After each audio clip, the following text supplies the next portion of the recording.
Ovu poruku nisi pronašao slučajno. Možda ti to nitko neće reći, ali vrijeme je da prestaneš bježati od sebe.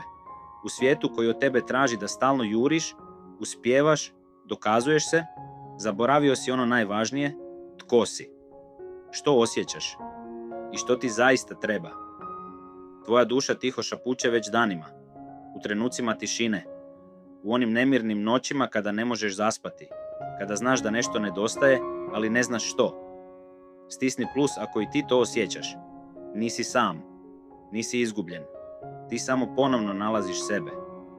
Ne moraš ispuniti ničija očekivanja, ne moraš trčati tuđe utrke i ne moraš biti jak cijelo vrijeme.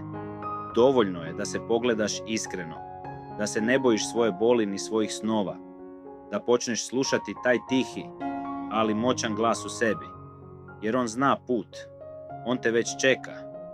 Ti si ključ, ti si snaga koju si cijeli život tražio izvan sebe. Ako osjetiš da je poruka za tebe, ostavi srce i komentiraj vraćam se sebi.